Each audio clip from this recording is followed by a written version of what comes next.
শিমকুচি, হাড়গুড়া, গোবর সার। আচ্ছা, আপনারা শুনতে পাচ্ছেন যে গাছের প্রাকৃতিক যে খাওয়াটা, আর আপনার হাড়ের গুঁড়া, শিংকুচি, নিমখোল। নিমখোলের কাজ তো হলো জীবাণু ধ্বংস করা, সরিষার খোলটা হলো গাছের খাদ্য।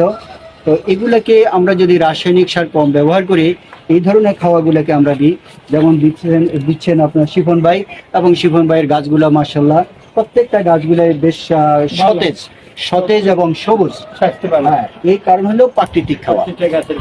এবং সপ্তাহে সপ্তাহে সবজি পানি ব্যবহার। এখানে আরেকটা জিনিস হলো, আমরা যে আমাদের যে গৃহস্থালী যে সবজিগুলা, এই সবজিগুলাকে আমরা দুইভাবে সার উৎপাদন করতে পারি। একটা হলো আমাদের এই যে সবজির খোসাগুলাকে আমরা শুকাইয়া এটাও দিতে পারি পাউডার করে, অথবা এই সবজিগুলাকে পানির মধ্যে ভিজিয়ে 5-6 দিন পানির মধ্যে ভিজলে ওটার থেকে যে কালারটা আসবে, যে রসটা বাইর হবে পানির সাথে, ওই রসটা